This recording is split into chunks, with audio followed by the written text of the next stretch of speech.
would potentially be interviewed. People that I myself have interviewed as well. They didn't go with those suggestions. They went with Bassem Youssef, which is fine. I mean, he's great. Right? He's a media person, right? So he is good at communicating. They are killing UN workers and calling them Hamas.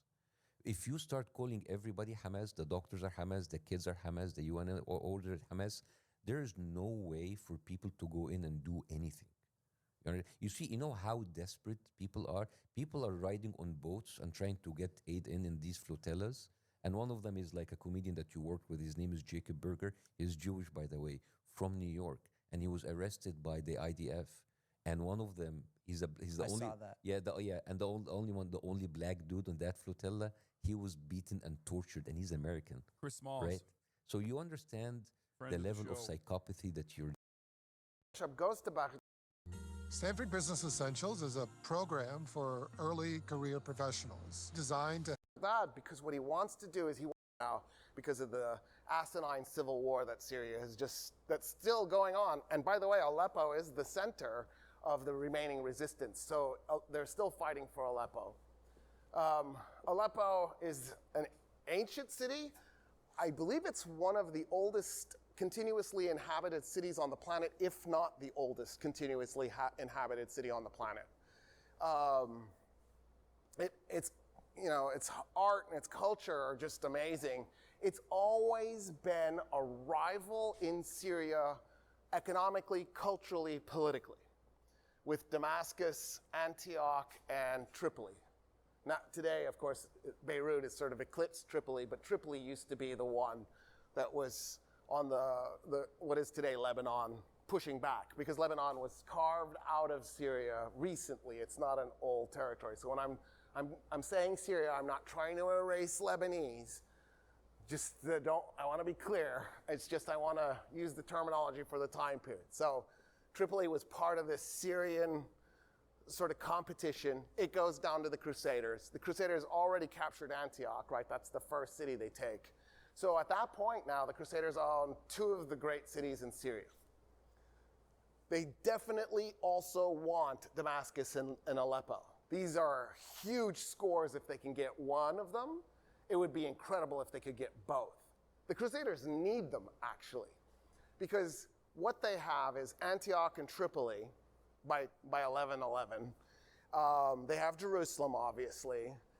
And then they have some coastal cities, like they've just captured Haifa at this point. They have Acre at this point. They just captured Sidon at this point. So they've got some coastal cities, Beirut, but it's not enough for them to drive their economy, and they don't have enough people. One of the problems that the Crusaders have is there's so few of them. There's so few of them, they shouldn't have been able to pull off what they did. And what they've done is, in large measure, they pulled it off because they psyched the Arabs and the Muslim leaders out. They psyched the Seljuk Turks who were ruling the area out, and they sort of pulled off through psychological warfare something that shouldn't have been doable. So they have to get past that now, right? Because at some point, psychological warfare doesn't keep working. Think of that's what the Nazis did in World War II. Their initial successes were all psychological. They just psyched the enemy out, and then they would win. But eventually, they ran into the problem of the numbers. And the numbers game was never on their side. There was no way for them to compete numerically. They didn't have the industrial capability. They didn't have the number of soldiers. And so eventually, they were eaten to the bone. They were destroyed. And that's what the Crusaders are facing. How do they overcome this problem? And Damascus and Aleppo would be a partial solution.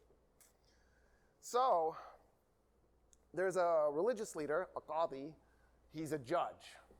His name is Ibn al-Khashab. So, son of the wood. I think that's a fantastic name. The names from the time period are just amazing. Amazing.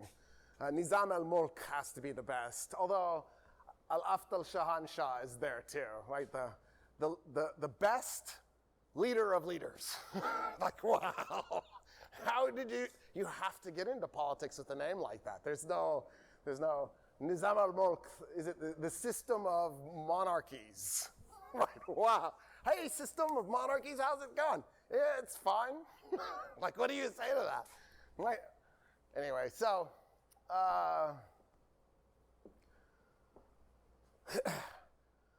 I'm stuck on his name. Ibn al-Khashab decides he needs to somehow get somebody else involved. Because at this point, it's 13 years that the Crusaders have been tearing the area up, and they shouldn't be tearing anything up because they're so severely outnumbered. He goes to Baghdad. So there's something that I should have probably talked about last time, but I didn't, so I guess I have to introduce it now. There was something really strange about the condition of the Arab world. The Arab Empire, by this point, is collapsed, and it's been replaced. I thought of another erasure thing, but this is perfect about the Arab Empire. So last time I said people are reluctant to say Arab Empire. And some of that just boils down to anti-Arab hate, which, you know, we just had a conversation about. Some of it just is part of erasure. When I said that, somebody then immediately responded on YouTube, actually, this is more than one person, but that the Arab Empire was by no means Arab.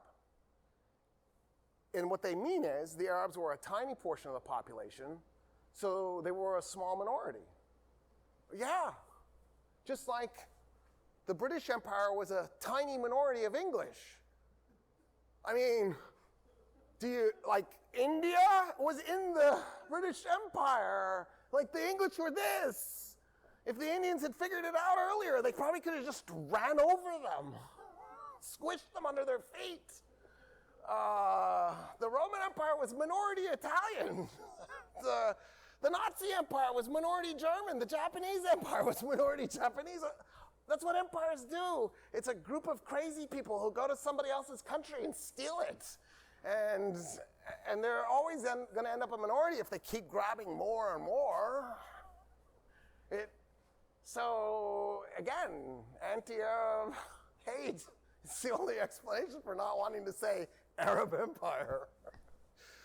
The other pushback is it should be called the Muslim Empire. Well, so are we renaming the British Empire, the Christian Empire? The Anglican Empire. That's what it is. But known in the United States as the Episcopalian Empire. Like, I don't understand. Are we going to go back and rename the French Empire the Catholic Empire? Well, that's confusing. Because so is it the Spanish Empire or the French Empire that should be the Catholic Empire?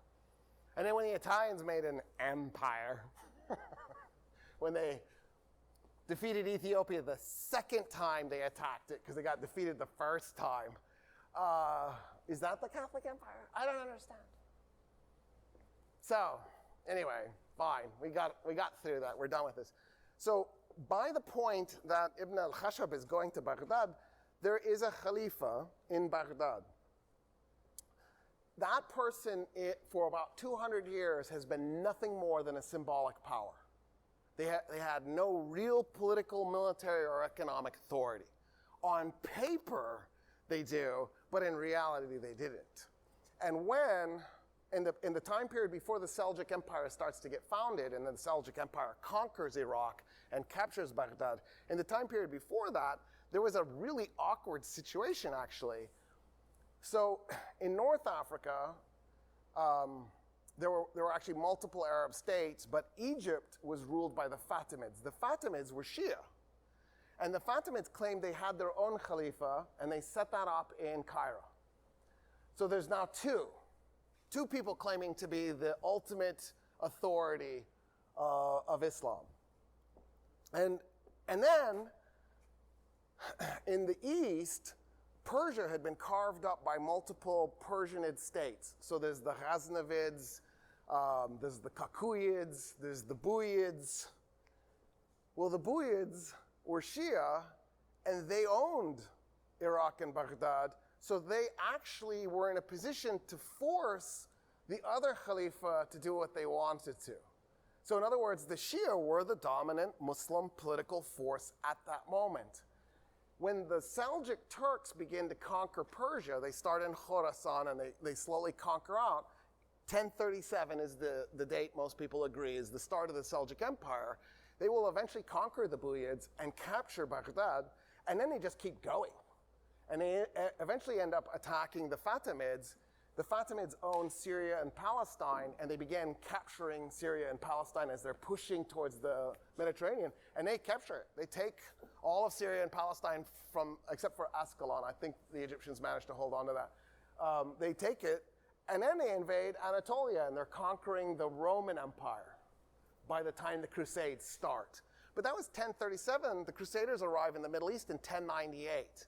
So in other words, the Seljuks had only been an empire for 61 years by the time they make contact with the Crusaders. They'd only owned that real estate for 61 years. They captured Antioch from the Romans. The Romans had just taken it from the Arabs, and then the Seljuks took it back from the Romans, and now the Crusaders have it.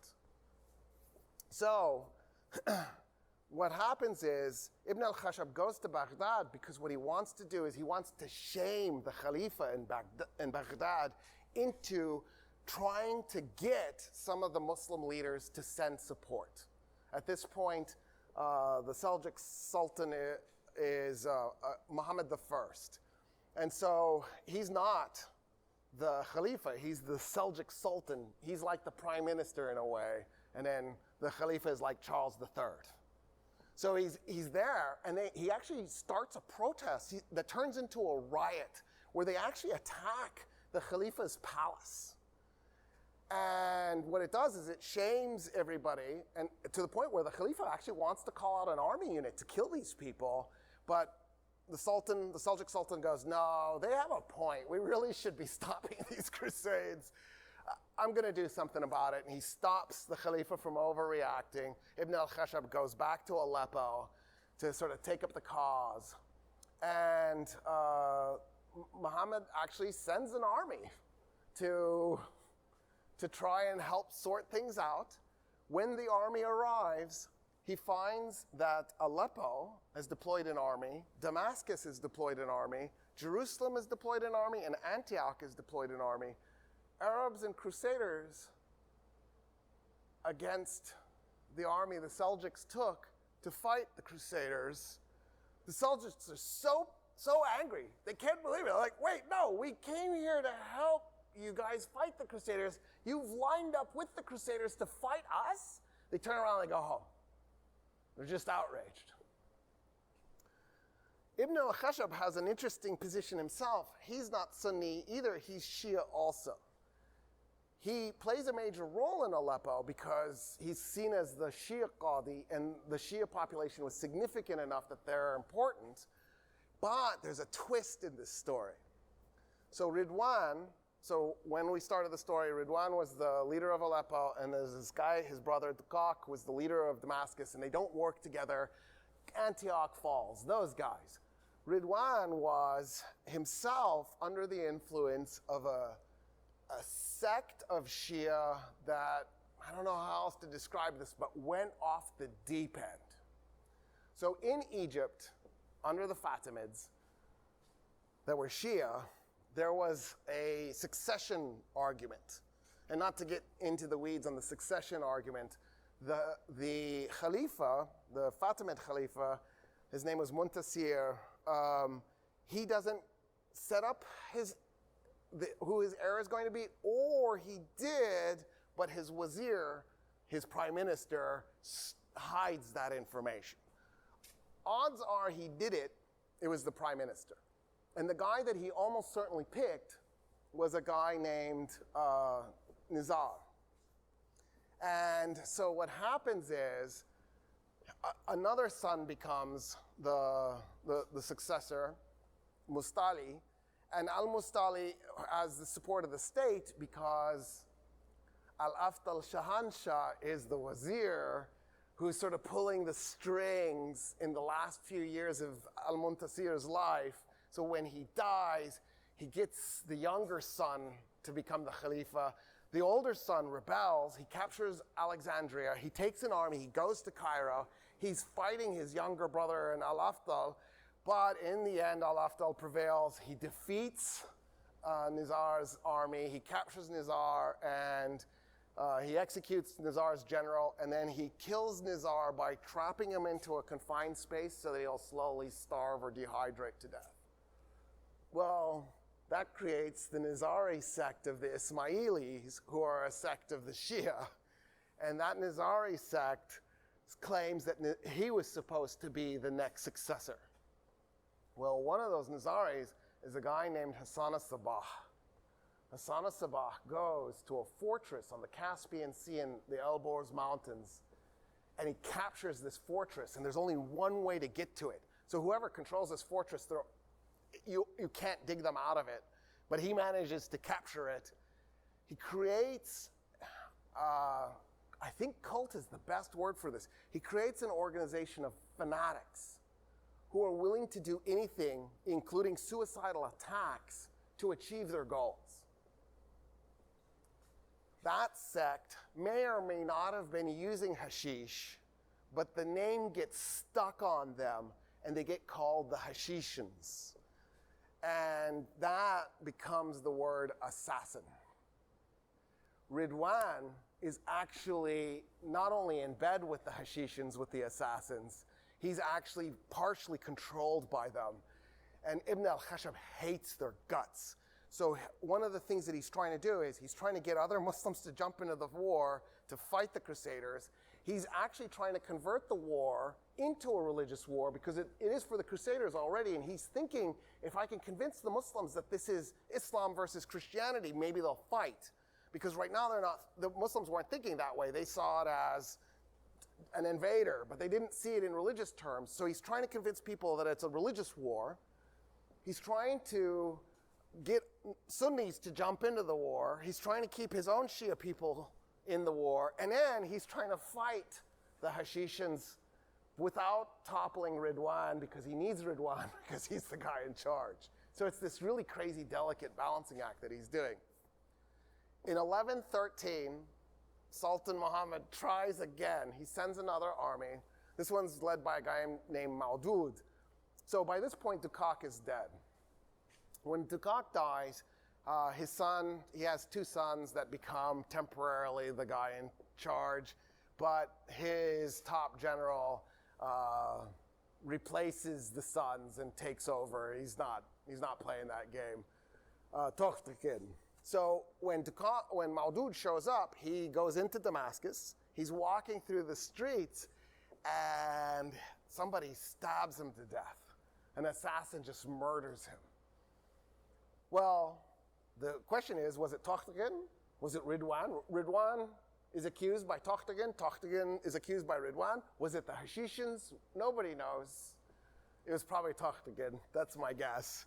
And the Seljuk army goes, all right, you killed our commander, screw you. And they turn around, they go back again. And at that point, the Seljuk Sultan goes, you're on your own. I don't care what happens to you. I am not wasting more armies and more generals on you. I tried twice to help you, and you've messed it up both times.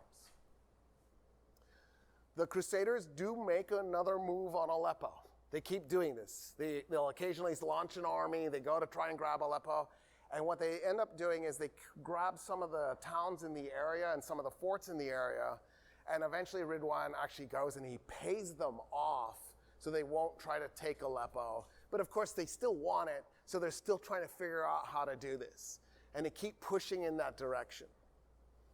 And then eventually Ridwan dies. And when he does, his son takes over. His son is a guy named Alp Arslan. So to be clear, because this used to confuse me, I guess in a way it still does, which is why I feel the need to clarify. So when I was telling my story last time, which was the Crusader Part 1, I talked about Kilij Arslan. That's a different guy. But there's also another Alp Arslan. The Alp Arslan the first is the second Seljuk Sultan. I'm not talking about him. I'm talking about another Alp Arslan who happens to just be the guy in charge of Aleppo years after the original Alp Arslan is dead. They're not related in any meaningful way. It's just name coincidence. Like Cleopatra the Fifth and the Sixth. This is my sister Cleopatra. This is my other sister. Anyway, so Alp Arslan, the son of Ridwan, the ruler of Aleppo, when he takes over, Ibn al-Khashab goes, this is my opportunity to clean house. I'll get him to start killing some of these Hashishans, and we can maybe get rid of them, and free the city from their influence. So he goes to Alp Arslan. He's like, kill that guy and kill that guy and kill, right? And so Alp Arslan does this. So he's thinking, okay, this is good. I've got this guy. And then Alp Arslan grabs another group of people and kills them. And Ibn al-Khashab's like, no, not them. Just let's just go after the Hashishans. And Alp Arslan grabs another group and executes them. And he grabs another group and executes them. And it's turning into this guy has lost his mind. And he goes on a 2-year-long murder spree. He's just slaughtering people. There's only one person in the whole city who isn't terrorized of him, and it's his slave, Pearl. Look. Isn't that cool? That's a great name for a guy, Pearl. So Lu'lu decides in 1117, I think that's the year in my head anyway, to stab Alp Arslan to death, as was necessary in that moment. And he does. He just kills him. Might have been 1115. Anyway, a couple years later, Lu'lu is walking through the streets and the Hashishans take out vengeance on him and stab him to death. So it wasn't great in the end for Lu'lu, but it was good for Ibn al-Khashab because he's now stopped Ridwan's son from murdering everybody, and he can now try to stabilize the city. He effectively becomes the de facto leader. He doesn't want it. He's trying desperately to figure out a way to get out of this. And he finally convinces the people to get out of him being in charge. When Lu'lu is murdered, the city plunges into chaos. That was 1117, I'm pretty sure, when he was murdered.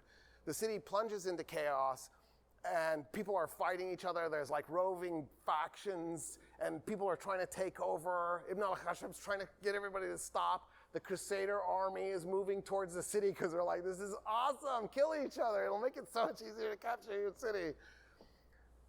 And what Ibn al-Khashab does is he talks everybody into letting a guy named Ilghazi take over the city. He had originally thought if he could get the Atabeg of Mosul to do it, it would be better because Mosul was closer, but he didn't think that would work. So he went for Ilghazi. The Atabeg of Mardin, Ilghazi was the guy ruling Mardin in Iraq. So Ilghazi shows up. He's got an army to take his city. He's been basically democratically elected. The Aleppans went with Ibn al-Khashab's idea, and they invite him. It's 1118, and he gets there just in time because the Crusader army had set up a siege, and they were about to capture the city. Ilghazi defeats the Crusaders, drives them off. I mean, he beats them badly. Tancred died in 1117. He's replaced by a guy named Roger. Roger is the guy who tries to capture Aleppo in that attack. They're driven off. Everybody's celebrating. It's very exciting. There was a problem with Ilghazi, though. He really liked to drink. So I don't mean like, he got a little drunk once in a while.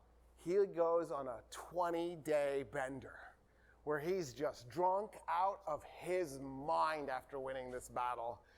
And that's it. He's done. He will not fight the Crusaders again. He spends all his time liquored up. He's just hanging out in Aleppo, enjoying the gardens. And he'll do this until, for 3 years.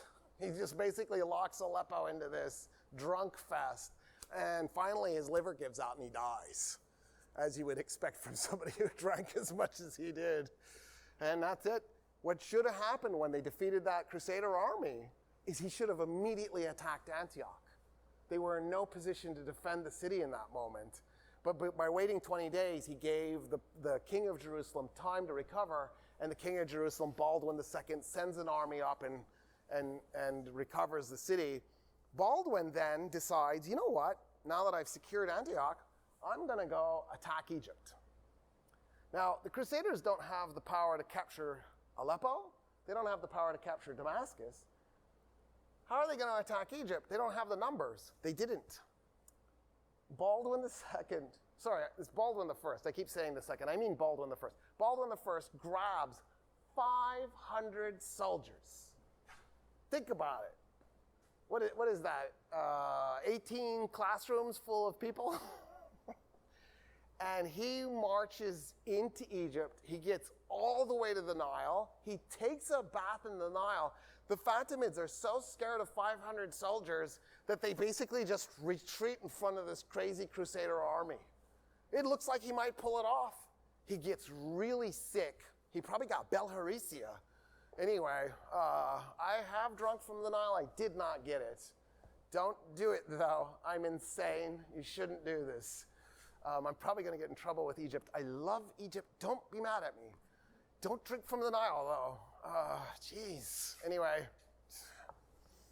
I know I just admitted that I did it. I did it in Aswan. I figured I was, 80% of the way. Right? All I had was the Sudan and Uganda and Rwanda and Burundi and Kenya and Ethiopia behind me. I figured I was safe. You know what I mean? So, he gets sick. They decide they got to take him back to Palestine, and they bring him across the Sinai. They get him back. He dies. That's it. He's finished. That's how he goes down. So they need a new king. So they pick Baldwin II. I was telegraphing Baldwin II. Baldwin II takes over Edessa when Baldwin I becomes king. Baldwin I is the guy who created the little Edessa, the county of Edessa that the Crusader state had, which is today, it's split. Edessa is split between Turkey and Syria because when the French were drawing the border between Syria and Turkey, they had that napkin out and they had a crayon and they were just drawing they didn't think about anything. They were just randomly putting lines on the map. As they're drawing the line, they actually split northern Syria off of Syria and gave it to Turkey. And so that's why Edessa is in Turkey now instead of in Syria. Honestly, they probably should have created a little Armenia or something, but it's okay. The Turks genocided them. So there's no point. So Edessa is today Sanlı-Urfa. So if you want to look it out on a map, look up Sanlı-Urfa, Turkey. It's in Turkey now, but it's historically a part of Syria. So Baldwin II comes from Edessa. He replaces himself with a guy named Jocelyn. So Jocelyn was a guy's name, like Hillary and Leslie and Ashley and Tracy. All of those used to be guys' names. So in case you're confused about me talking about Jocelyn and a guy, it's what we do is we switch guys' names to girls' names over time because parents have figured out that we're profoundly sexist. And this is a mechanism for correcting the sexism by trying to help your daughter out by giving her a guy's name so that when people see the name, at least she's not being discriminated against yet. Once they meet her, they'll do it. But at least up front on paper, she'll have a chance. But then after enough people are named Leslie, enough women are named Leslie, people are like, is it a girl's name? I didn't know it's a girl's name. And then they switch to not using it anymore. So heads up on John, Noah, Moses, all of those names will eventually become girls' names. There is a solution to that. We could just stop being sexist, but we don't. I know that'll not happen anytime soon. So Jocelyn is now the guy in charge of Edessa. At that point, now that Il-Ghazi is dead, he is replaced by Balak. Balak, I think, was his cousin. It's not his son. So I want to say it was his cousin. Balak comes, and Jocelyn decides he's going to do a military maneuver to grab something. Balak runs out with his army, fights Jocelyn, beats him, captures him. All of a sudden, one of the Crusader states loses their head of state. He's now a prisoner. Baldwin thinks, oh, crap. He just captured Jocelyn. He takes his army up north to go liberate Jocelyn. He's going along the Euphrates. He's got a camp set up. And Baldwin II, the king of Jerusalem, decides now's a good time to start doing some falconry. He's got his goods right. The Arabs love falconry, so somebody had taught the Crusaders falconry, and they're like, yeah, this is amazing. And so he's out there with his falcon, and Balak shows up with his army. And he just surrounds them. And Baldwin's like, oh, hi.